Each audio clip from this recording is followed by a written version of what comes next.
Shalom semuanya. Shalom. Ada sukacita? Amin.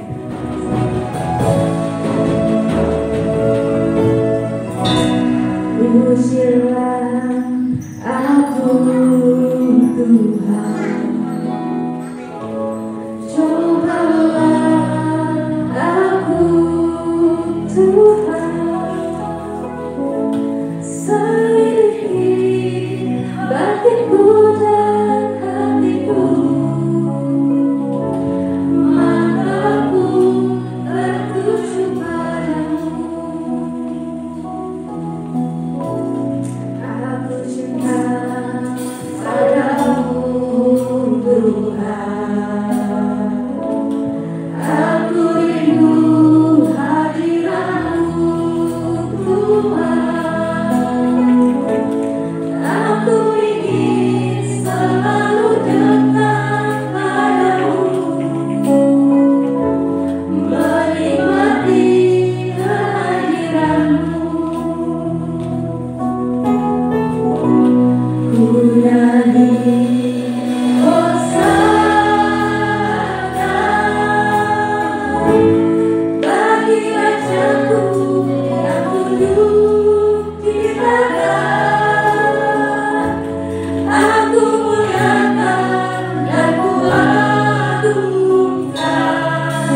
yang bercita-cita.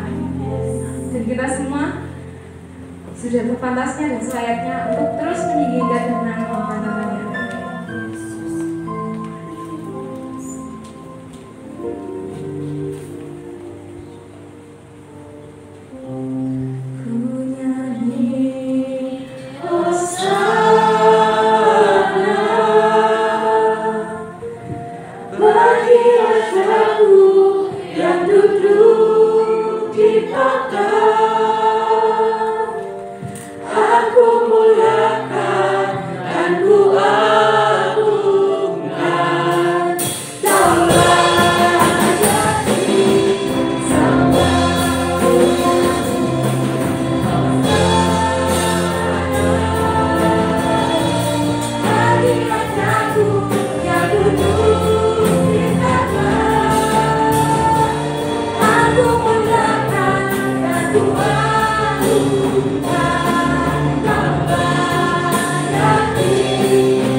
Sebentar lagi kami mau terus meninggikan dan mengagungkan namamu. Kami mau lebih bersemangat lagi untuk memuji dan meninggikan namamu. Kami mau menyanyikan pujian-pujian yang terbaik untukmu. Dalam nama Tuhan Yesus yang siap diberkati, bersama saya katakan amin.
Maha Besar, Tuhanku Maha Kuasa.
Kita akan siapkan hati kita untuk mendengarkan kebenaran firman Tuhan. Mari kita tundukkan kepala untuk berdoa.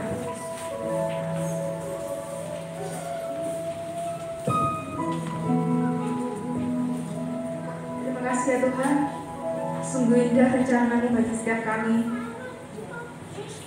Kami tahu bahwa Engkaulah yang melukis wajah kami di hadapan-Mu.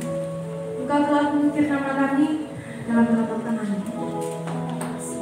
Untuk itu ya Tuhan, kiranya firman yang akan disampaikan oleh hamba-Nya boleh tertanam di hati kami dan boleh kami lakukan dengan baik. Dalam nama Yesus kami sudah berdoa.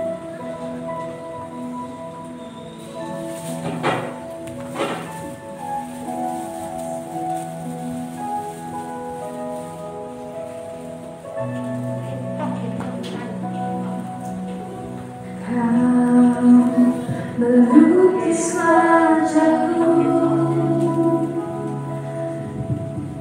di hadapan-Mu dan mengukir namaku di telapak kanan-Mu sampai masa tuaku. Sampai masa tuaku,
Bapa yang baik, dalam kemurahan-Mu, dalam kasih setia dan kasih sayang, kami tak pernah ditinggalkan oleh-Mu dan Engkau selalu menggendong kami.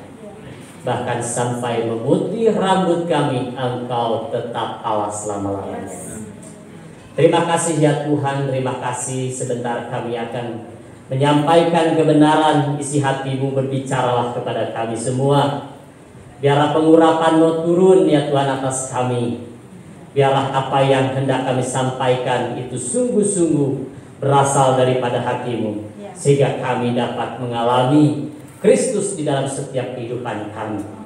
Dan kiranya Engkau materaikan firman-Mu ini hanya di dalam satu nama yang berkuasa, yaitu Yesus Kristus, Allah dan Juru Selamat dalam hidup kami. Haleluya, haleluya, amin. Shalom, selamat pagi. Ya, terima kasih. Pertama-tama saya mengucapkan terima kasih kepada Ibu Tati serta Bapak ya, suami tercinta yang dimana saya diberikan kesempatan, dan ini adalah satu kesempatan yang indah. Karena ini pertama kali saya bertemu dengan hambanya Ibu Tati. karena kami ada dalam satu komunitas begitu. Jadi ini adalah satu rencana, tapi saya yakin pada waktu itu bahwa suatu saat nanti saya pasti akan bertemu dengan beliau, dan ini adalah waktunya Tuhan. Itu memang yang terbaik ya. Kalau kadang tak mudah dimengerti, tetapi itulah memang rencana dan waktu Tuhan yang indah bagi kita semua. Ya, perkenalkan terlebih dahulu nama lengkap saya dan nama asli saya gitu ya, bukan nama palsu ya. Ada nama palsu tapi ya yang aslinya adalah Ujang Zeni Saifullah gitu ya. Nah begitu, kalau nama palsunya itu Martin Leonardo ya itu. Enggak, jadi nama saya itu Ujang Zeni Saifullah karena memang saya, kenapa ada Saifullahnya? Kalau Ujang itu ya kalau di Jawa itu Mas begitu ya. Kalau di sana di Bandung itu Ujang gitu ya. Nah Saifullahnya itu ya dari seberang lah Bapak Ibu mungkin bisa menangkap ya di situ. Ya, terima kasih. Jadi saya langsung saja, saya dikasih tema sesuai dengan apa yang ada di depan sini, layani Tuhan maka kamu pun akan dihormati oleh Bapa ya. Dan itu tema yang diberikan dari hambanya kepada saya, yaitu di mana di Injil Yohanes 12 ayat 26 kita percaya bahwa kita dibentuk untuk melayani Tuhan, saudara-saudara. Amin. Kita dibentuk untuk melayani Tuhan, kita dipanggil untuk melayani Tuhan ya. Kita tidak dipanggil, kita tidak diselamatkan karena melayani begitu. Tetapi justru kita diselamatkan untuk melayani. Nah itu menarik ya. Itu menarik saudara-saudara ya. Kita akan sama-sama baca di dalam Injil Yohanes pasal 12 ayat yang ke-26. Di situ mengatakan bahwa barang siapa melayani aku ia akan dihormati oleh Bapa ya. Orang di situ kalau kita baca di ayat sebelumnya itu saudara-saudara, bahwa barang siapa mencintai nyawanya ia akan kehilangan nyawanya. Tetapi barang siapa tidak mencintai nyawanya di dunia ini ia akan memeliharanya untuk hidup yang kekal. Barang siapa melayani aku ia harus mengikut aku, dan di mana aku berada di situ pun pelayanku akan berada. Nah barang siapa melayani aku ia akan dihormati Bapa. Orang banyak di situ yang berdiri di situ dan mendengarkannya berkata bahwa itu bunyi guntur. Ada pula yang berkata seorang malaikat telah berbicara dengan dia. Ada juga di dalam Injil Yohanes pasal 12 ayat 42 mengatakan bahwa namun banyak juga di antara pemimpin yang percaya kepadanya, tetapi oleh karena orang-orang Farisi mereka tidak mengakuinya berterus terang supaya mereka jangan dikucilkan. Nah jadi ini tema yang diberikan kepada saya, yaitu layani Tuhan ya. Layani Tuhan maka kamu pun akan dihormati oleh Bapa. Di sini cukup menarik saudara-saudara kalau kita melihat ini, kita dibentuk untuk melayani Tuhan, kita dibentuk yaitu untuk sebuah kekekalan, dan kita juga dibentuk atau didesain oleh Tuhan itu bukan hanya sekedar kita untuk selamanya hidup di dunia ini, tetapi kita didesain Tuhan, kita dibentuk Tuhan untuk menuju kepada sebuah kekekalan yang abadi, untuk mempersiapkan diri kita ya menuju kepada satu keabadian saudara-saudara. Jadi kita harus siap-siap dan berkemas-kemas. Nah, tetapi kita belajar di sini bahwa kita dibentuk untuk melayani Tuhan ya. Di sini ada beberapa, kalau kita melihat ya 26 ini ada jaminan ternyata saudara-saudara, jaminan dalam melayani Kristus ya. Pasti tentunya ada jaminan ketika kita melayani Kristus itu. Nah, kalau kita melihat di sini bahwa di ayat 26 ini kita melayani Kristus itu memang sepertinya mudah begitu ya, tetapi boleh dikatakan tidak mudah juga begitu. Nah, tetapi ada banyak tantangan memang di dalam pelayanan ini saudara-saudara. Oleh karena itu, pelayanan itu memang perlu jaminan. Karena begitu banyaknya tantangan, rintangan, cobaan, ujian ya yang kita hadapi ketika kita melayani, tentunya kita memang perlu ada jaminan. Nah, jaminannya apa? Yaitu di dalam Injil Yohanes pasal 12 ini, ayat yang ke-26 ini saudara-saudara. Ya, jadi ini ada beberapa jaminan di sini, ada 2 jaminan tentunya kalau kita melihat di sini. Di mana di situ bahwa di ayat 26b itu Kristus berfirman, dan di mana aku berada di situ pun pelayanku berada di situ, akan berada. Barang siapa melayani aku ya akan. Nah di sini ada 2 di sini, ada 2 jaminan. Pertama yaitu Kristus bersama-sama dengan murid saudara-saudara. Kristus bersama-sama dengan murid Kristus yang melayaninya di sini yang pertama. Jadi di situ Kristus ada bersama-sama dengan murid-muridnya. Jadi tidak perlu ada yang harus kita takuti di dalam pelayanan ini.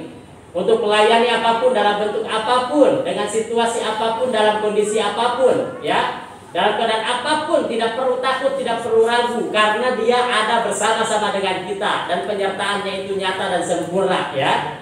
Nah, maka dari itu di situ kita melihat bahwa di sini Kristus bersama-sama dengan murid Kristus yang melayaninya. Jadi sini murid Kristus yang melayaninya itu akan menerima apa? Jaminan bahwa Kristus ada bersama-sama dengan mereka. Nah, ini jaminannya bahwa Kristus ada bersama-sama dengan para murid-muridnya. Nah, kita ini adalah para murid-muridnya karena kita adalah orang-orang yang telah dipanggil, dipilih, ya. Dari semula, ditentukannya dari semula, ya. Kita adalah anak-anak Allah.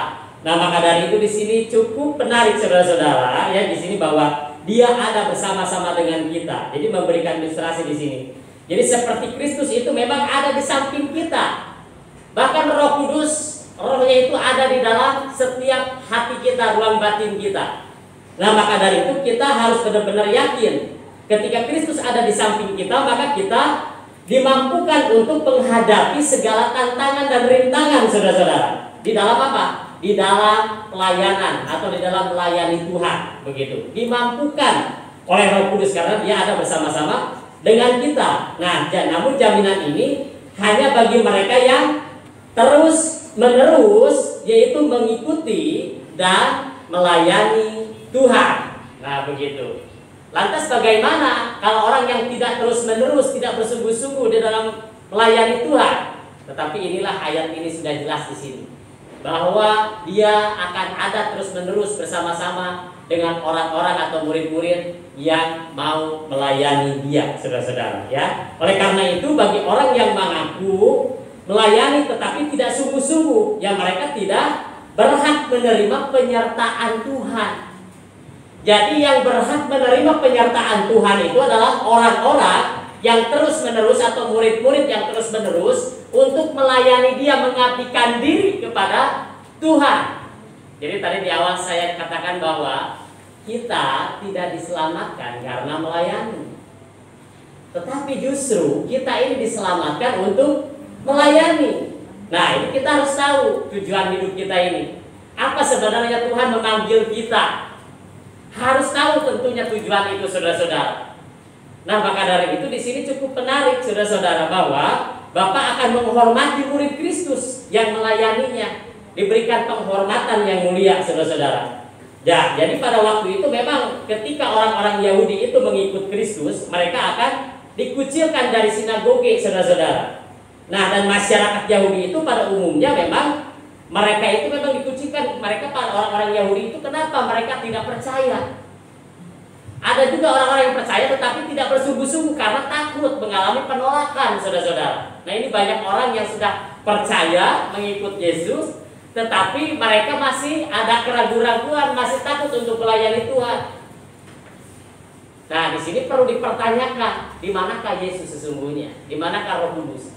Apalah arti Kristus, apalah arti Roh Kudus ada di dalam diri kita kalau kita benar-benar tidak menikmati, tidak menghayati, tidak merasakan bahwa Kristus ada dalam diri kita?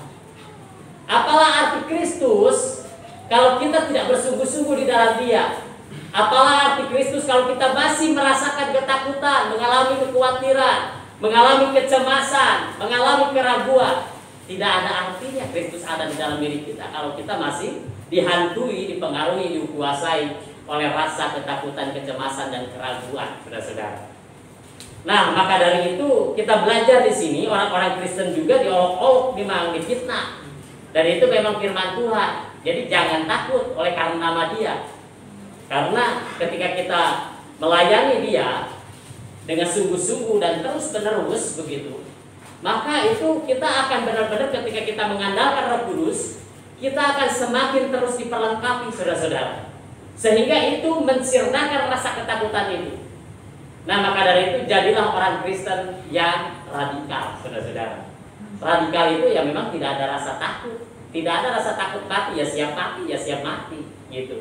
Itu Kristen radikal, tapi radikalnya itu radikal yang sungguh-sungguh, yang hikmatnya itu datang dari Tuhan, bukan radikal seperti orang-orang di luar sana, begitu ya. Gak pakai hikmat, itu hanya pakai intelektual, pengetahuan, dan itu menjadi mati konyol, begitu ya. Nah, tapi kita ini adalah orang-orang yang dikaruniakan semuanya itu sebagai anak-anak terang, saudara-saudara. Nah, maka dari itu kita mungkin lebih suka mengetahui manusia, karena manusia itu lebih terlihat dari pengakuan Allah. Seringkali kita ini memang ingin dipuji ketika kita melayani Tuhan. Jangan, saudara-saudara, ya.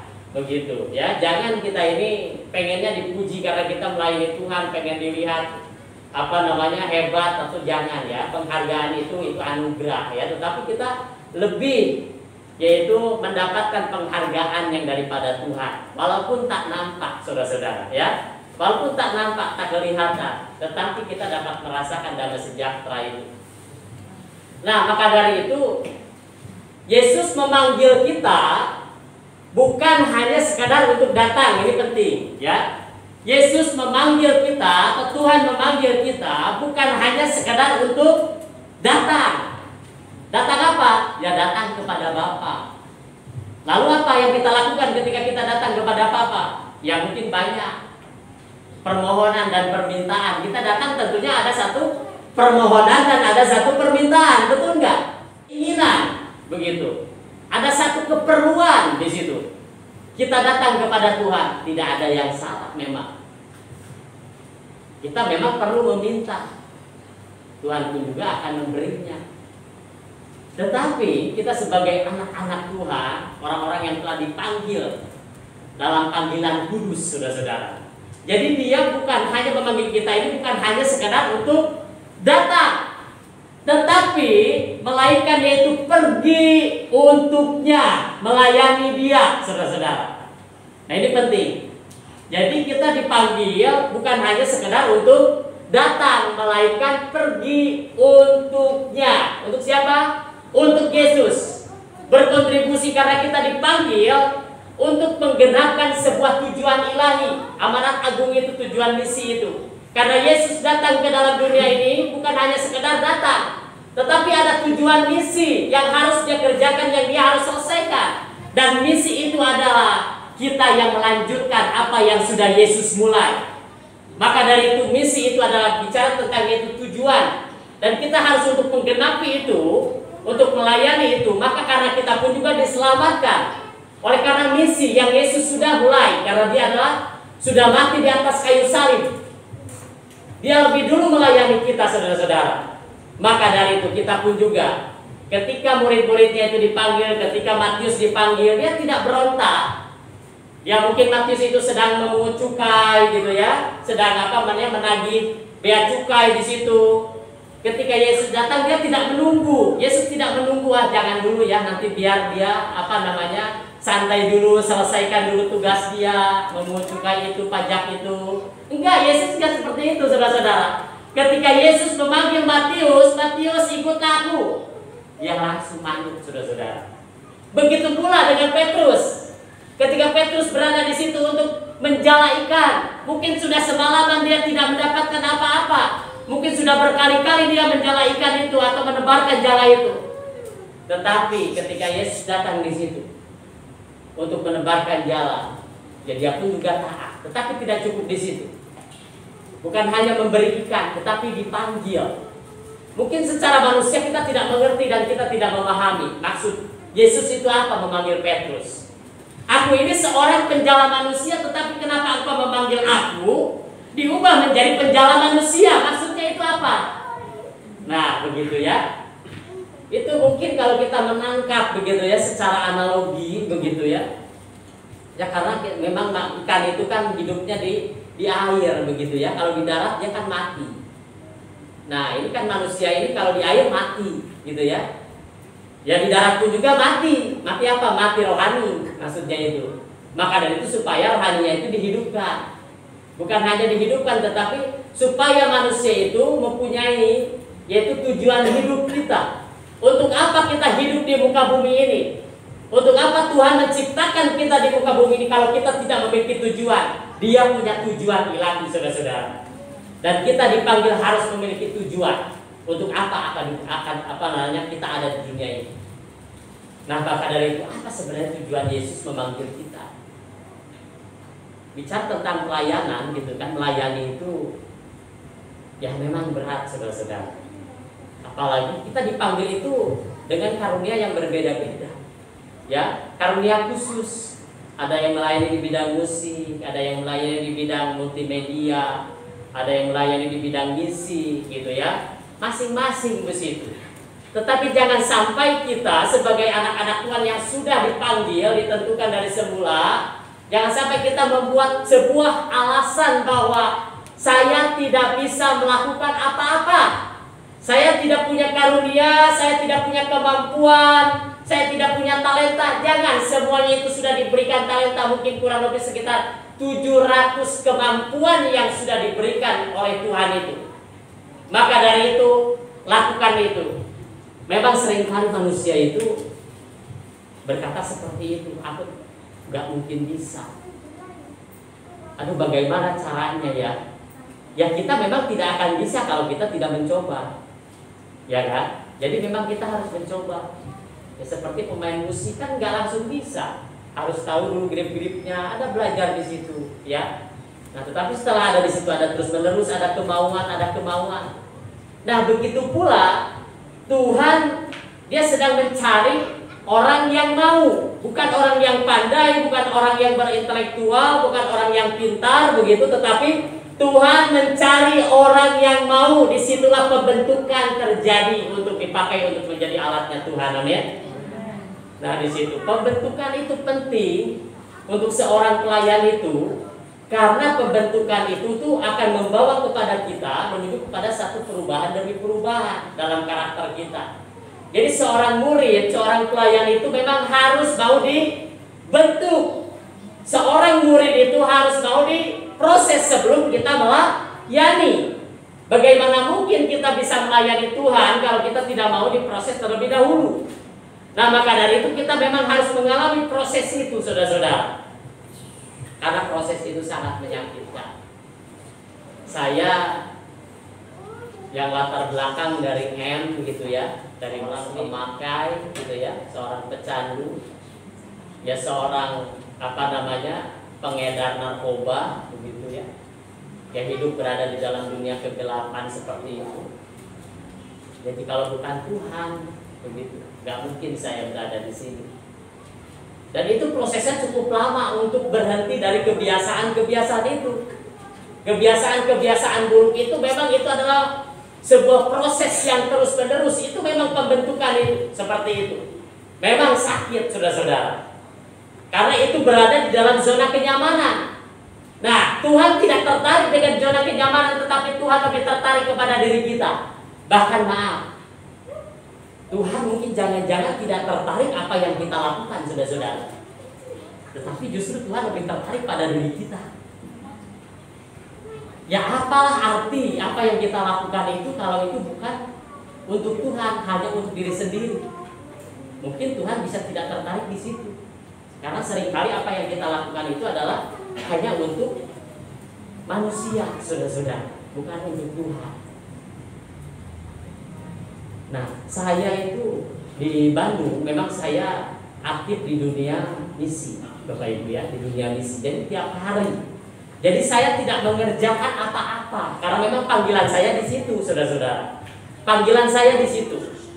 Jadi saya tidak mengerjakan apa-apa, tidak membuka usaha apa gitu, enggak, saudara-saudara. Jadi saya benar-benar di situ mengabdikan diri kepada Tuhan itu, karena saya merasa bahwa saya ini sudah diselamatkan.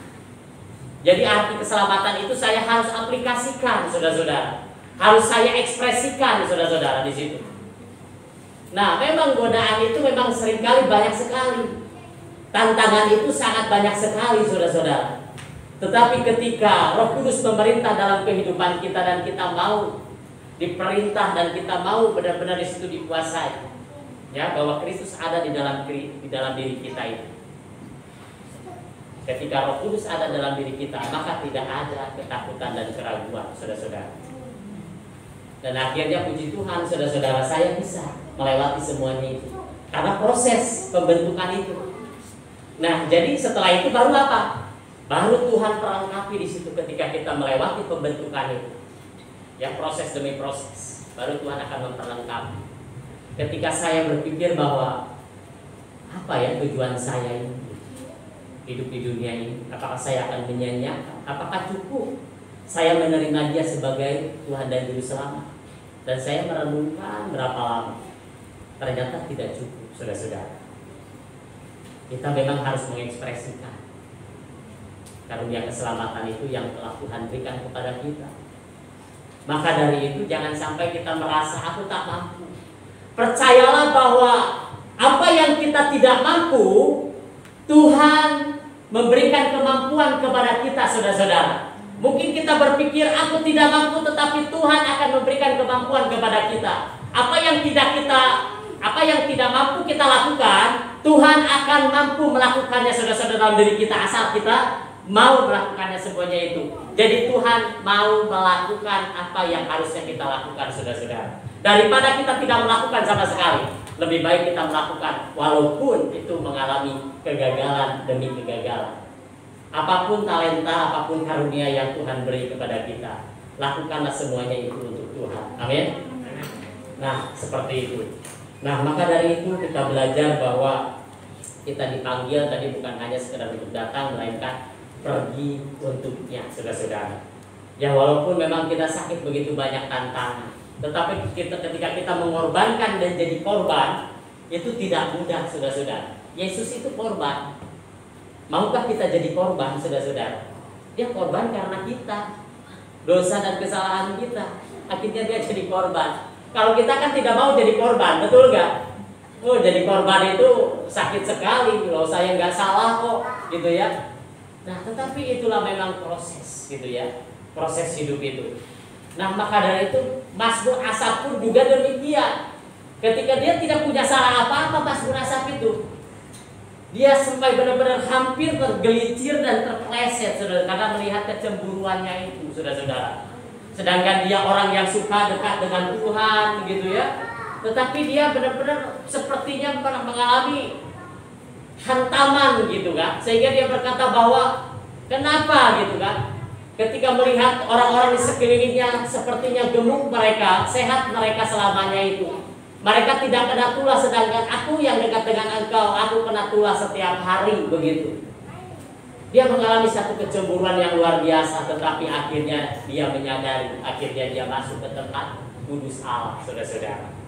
Dan akhirnya dia menyadari, berkata bahwa sekalipun dagingku dan hatiku habis lenyap, gunung batuku dan bagianku, tetaplah Allah selama-lamanya.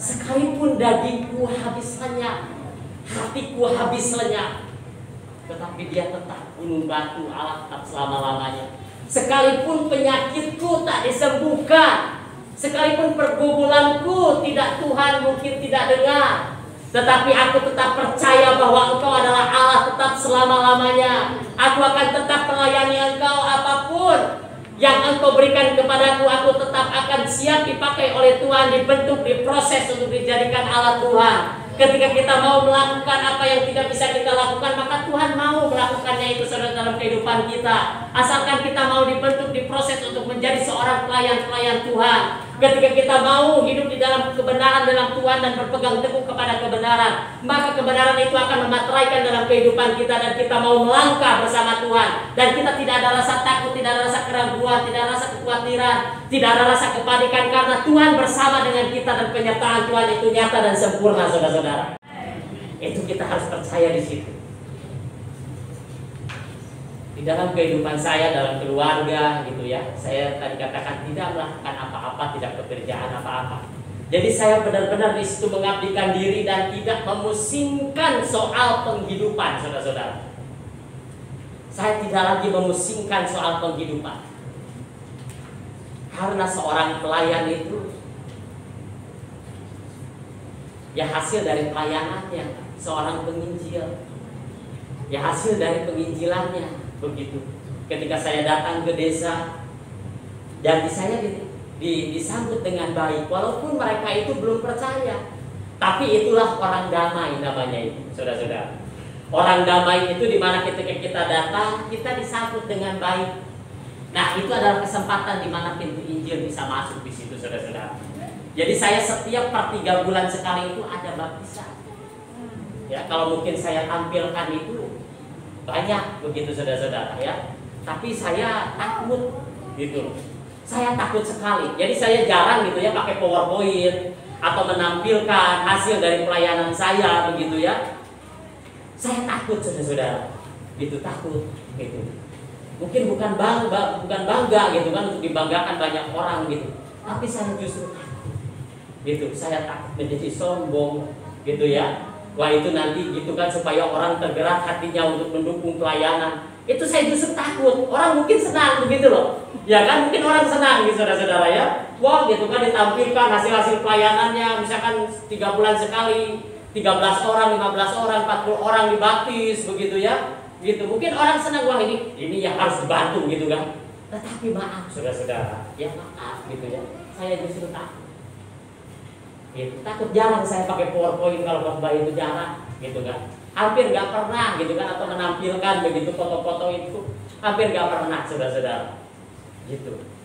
Nah, maka dari itu ya memang per 3 bulan sekali itu ada pembinaan, ada pemuridan. Jadi saya memang tidak disebarluaskan gitu ya. Pelayanan saya memang tidak disebarluaskan. Kalau mungkin disebarluaskan itu ya saya sudah menjadi orang yang kaya mungkin gitu ya, hasil dari pelayanan itu. Tapi justru saya takut ketika saya berada di dalam zona kenyamanan gitu loh. Nah, justru di situ saya mudah gitu kan, dan berpotensi untuk jatuh itu bisa di situ. Dan itu yang perlu, yang benar-benar saya jaga, saudara-saudara. Jadi lebih baik saya walaupun misalkan saya makan dengan apalah, nasi dengan garam pun udah cukup buat saya begitu. Dan itu sudah menjadi gaya hidup saya. Bersyukur saya sekolah misi, saudara-saudara, karena di sekolah misi itu dimana tidak boleh bawa handphone, tidak boleh bawa uang, dan tidak boleh, cukup saja pakaian juga 1 hanya 2, saudara-saudara.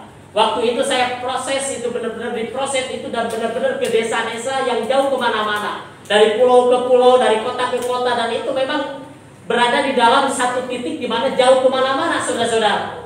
Dan itu pelayanan misi saya, di sana 3 bulan, di sini 3 bulan gitu ya, 3 bulan, 3 bulan. Dan itu memang saya tidak sepeser pun ada uang itu selama 2 tahun di dalam pelayanan misi keliling itu, tidak ada sepeser pun uang di dompet saya, saudara-saudara. Dan saya itu banyak teman-teman saya yang gagal di situ. Dari 50 orang hanya sisa 2 orang, yaitu saya dengan teman saya. Tetapi teman saya sekarang dia lulus dari misi itu, tapi dia bekerja, saudara-saudara, di sekuler. Jadi hanya sisa saya 1 saja. Jadi tinggal saya aja yang tetap aktif di situ. Saya bersyukur di situ mengalami proses itu. Nah, sehingga itu menjadi gaya hidup, sehingga saya tidak berpikir lagi tentang soal penghidupan. Itu Tuhan sudah sediakan gitu, saudara-saudara.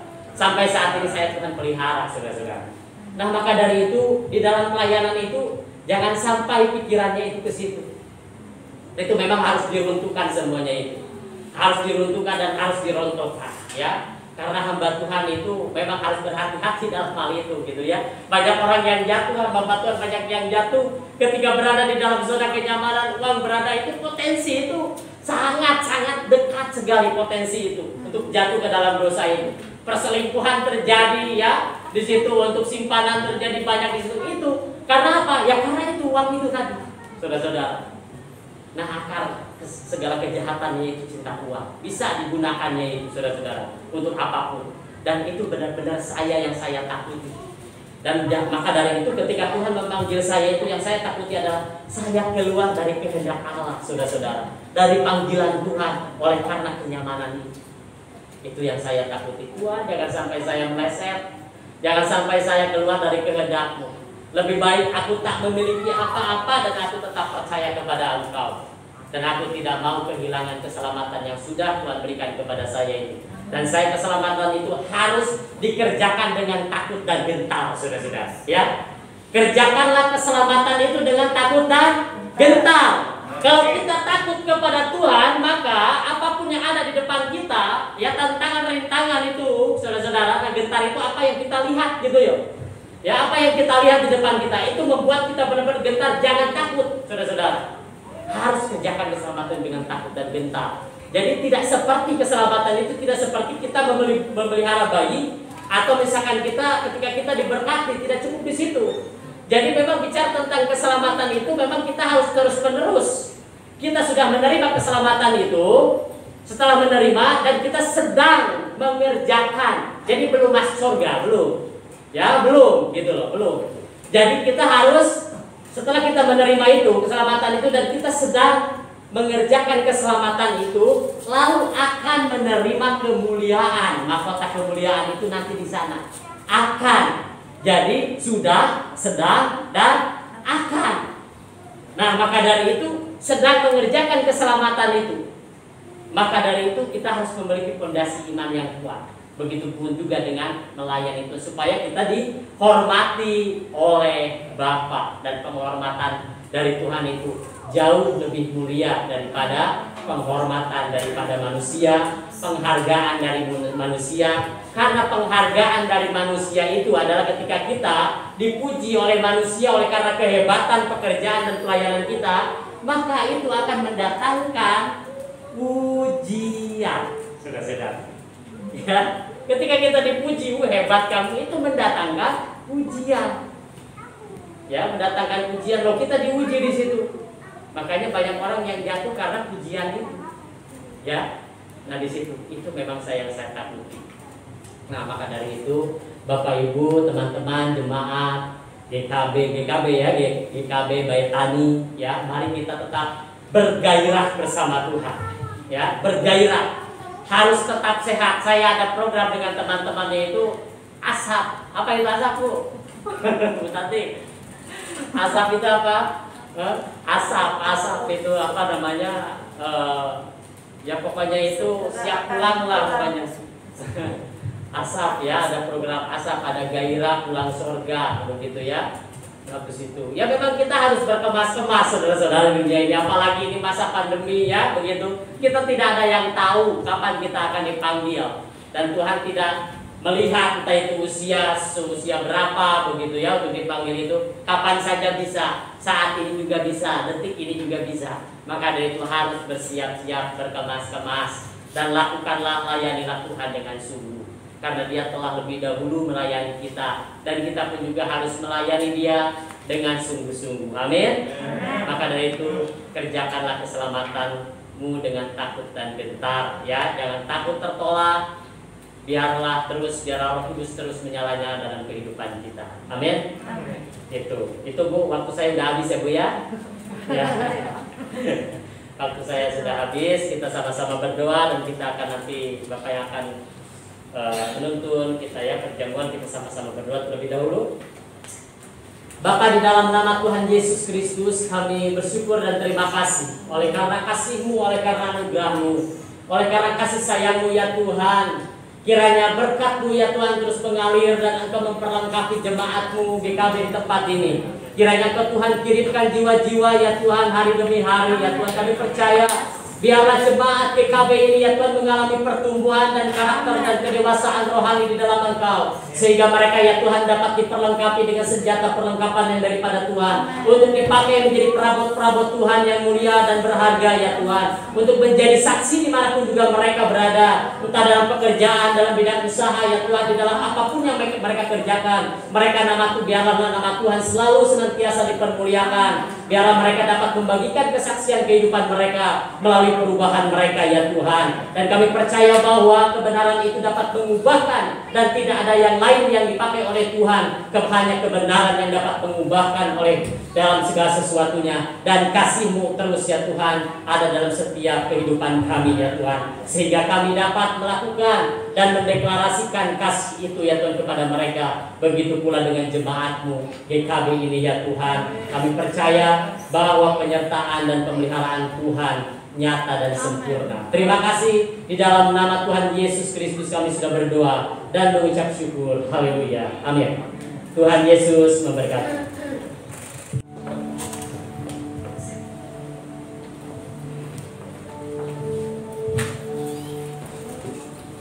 Iya. Pada hari ini kita sudah dijelaskan dengan detail bagaimana melayani Tuhan. Bukan satu kebetulan, memang tema ini saya dapat satu kehormatan yang luar biasa, yang mungkin tidak bisa diterangkan dengan kata-kata. Bagaimana kita yang mestinya menjadi sampah, kita mestinya terbuang, tapi diambil, ditebus oleh darah.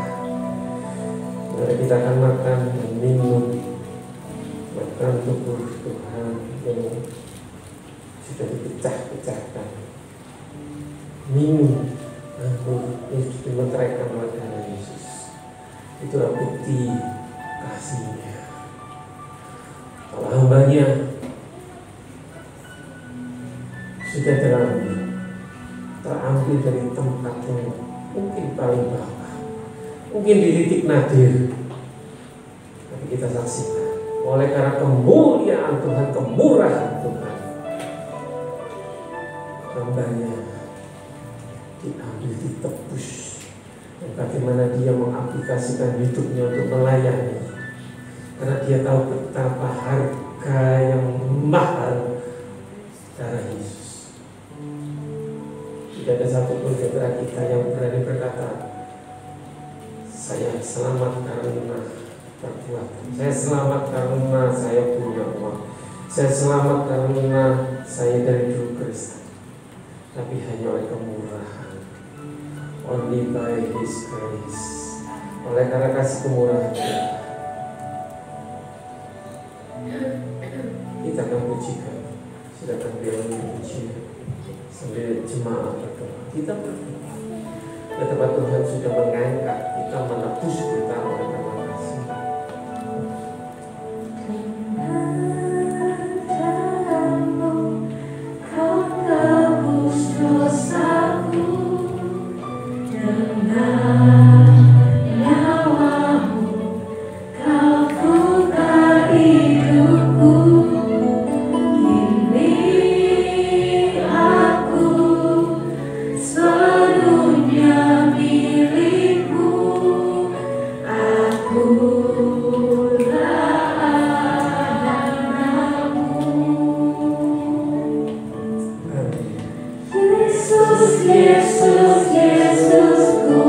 Yesus, Yesus, ku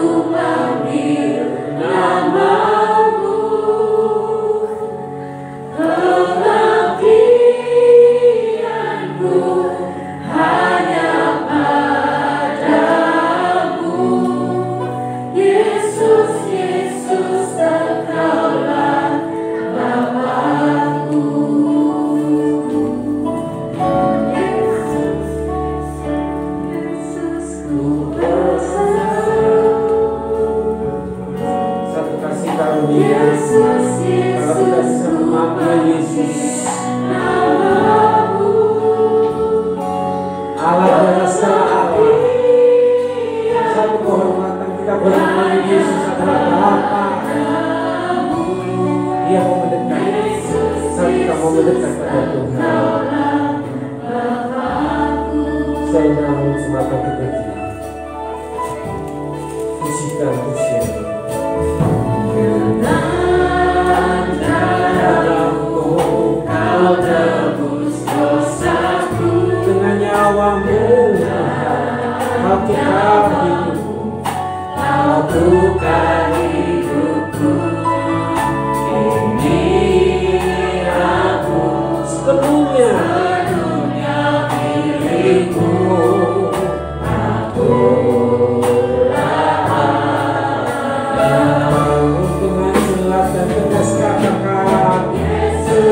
ampun atas segala kelemahan, atas segala dosa, atas segala apapun yang mendukakan hati Tuhan, sehingga kita layak untuk menerima perjamuan kudus pada pagi hari ini, sehingga melalui tubuhnya, melalui darah kita menerima berkat. Yang sakit disembuhkan dalam nama Yesus, yang lemah dikuatkan dalam nama Yesus. Kita memberkati roti, ia adalah tubuh Yesus yang dipecah-pecahkan, anggur yang sudah dimeterkan darah Yesus.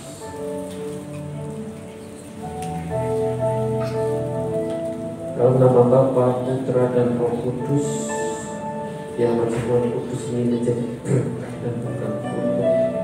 Terima kasih untuk pengorbanan-Mu Tuhan, sehingga kami diselamatkan, jiwa kami diselamatkan, dan kami boleh menerima kemuliaan yang dari Allah.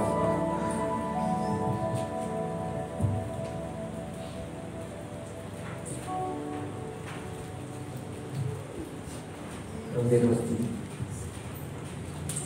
tinggi-tinggi di atas kepala kita. Sadari bahwa ini bukan roti biasa, tapi dengan iman, inilah tubuh Kristus yang dimeteraikan.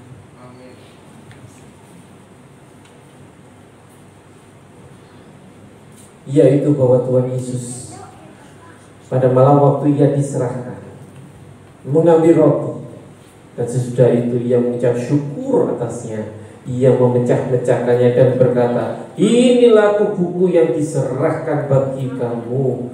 Perbuatlah ini menjadi peringatan akan aku. Kita makan dengan iman, dengan percaya dalam nama Tuhan.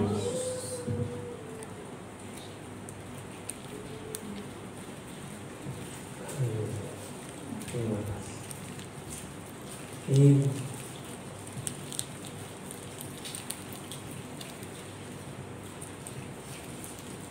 Kita angkat cawan janji.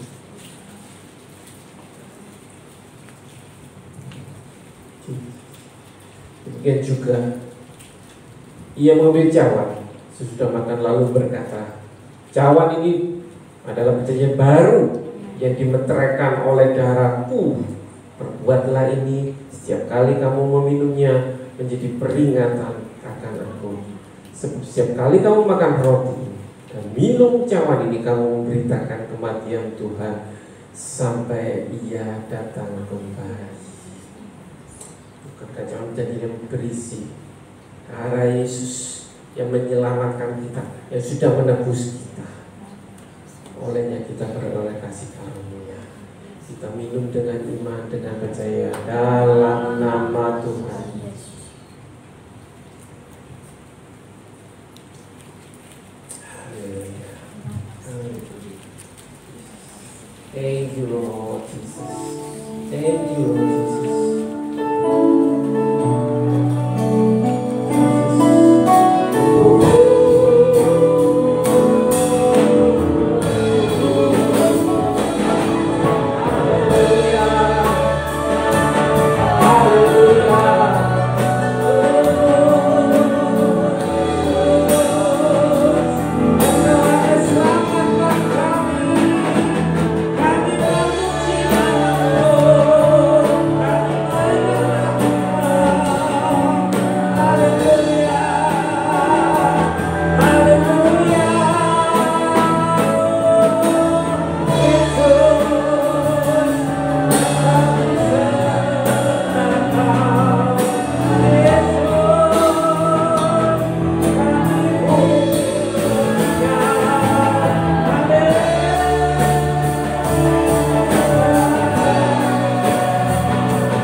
Terima kasih Tuhan untuk firman. Memberkati hamba-Mu yang mengabdikan dirinya demi kemuliaan-Mu. Engkau yang memberkati dengan segala penjuru Tuhan. Engkau yang memberkati hamba. Engkau sudah menarik hamba-Mu dari dunia yang gelap, tapi Engkau yang sekarang menjadikan dia hamba Tuhan yang milik Tuhan. Kami memberkati dalam nama Yesus, Engkau pakai kami sehari-hari sehingga nama Yesus ditinggikan dalam kehidupan. Kami berdoa Tuhan untuk istrinya, Tuhan saat ini kurang mendapatkan Tuhan, Engkau yang sudah memulihkan dari hari ke hari, Engkau yang sempurnakan untuk kesembuhan di dalam nama Yesus. Nama Yesus ditinggikan dalam kehidupan. Terima kasih Bapa, terpujilah nama-Mu. Kami menerima firman-Mu dengan penuh sukacita, dengan melakukan dalam kehidupan sehari-hari. Dan terima kasih untuk Roh Kudus kami dikuatkan, kami disembuhkan dalam nama Yesus. Terima kasih. Haleluya. Amin. Nama-Mu selalu ku sebutkan di dalam doa dengan penuh penyembahan.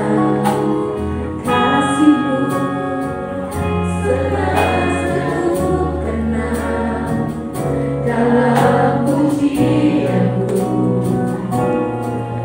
Dengan kerinduanku rindu, ternyata merasakan kasih yang ku rasakan dari-Mu Yesus. Tuhan ku rindu semua yang Kau lakukan, membantunya mengerti. Kau menunjukkan Allah itu kasih. Ku rindu ternyata merasakan kasih yang ku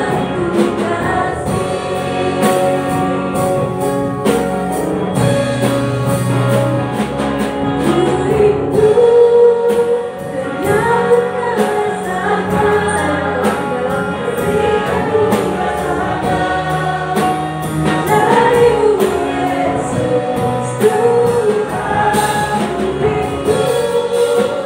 Tuhan ku rindu semua yang Kau lakukan, membuat dunia mengerti.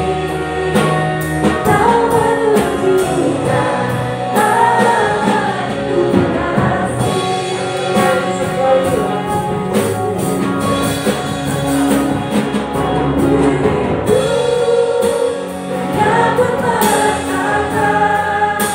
kasih yang ku rasakan dari-Mu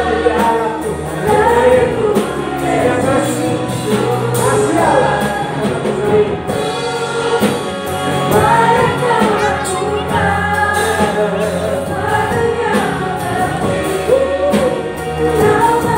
membuat dunia mengerti. Kau menunjukkan Allah itu kasih. Kau menunjukkan Allah itu kasih. Kau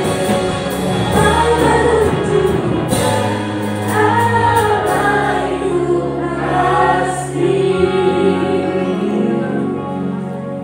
Itulah kerinduan kami Tuhan, menunjukkan pada dunia bahwa Allah kami, Allah yang kami sembah, yaitu Tuhan Yesus adalah kasih. Terima kasih Tuhan untuk anugerah-Mu. Terima kasih Tuhan sehingga kami boleh menjadi alat-Mu, menjadi pelayan, sehingga dunia tahu di tengah-tengah dunia yang kasih mulai hambar, kasih mulai dingin, tapi boleh kami salurkan kasih itu. Bapak, kalau hari ini sebentar juga gereja-Mu menjadi alat bagi saudara kami di seberang. Mungkin hanya persembahannya sedikit, tapi mereka akan melihat bahwa ada anak-Mu, orang percaya, dan melalui persembahan itu nama Tuhan tinggi, nama-Mu dibesar. Kami menyalurkan kasih-Mu tidak hanya kepada sesama kami orang percaya, tapi Tuhan, biarlah yang menerima Tuhan, suatu waktu menurut waktu yang terindah, dia akan dipanggil menjadi orang yang percaya juga. Terima kasih Tuhan. Bukan satu kebetulan firman-Mu hari ini begitu menentukan.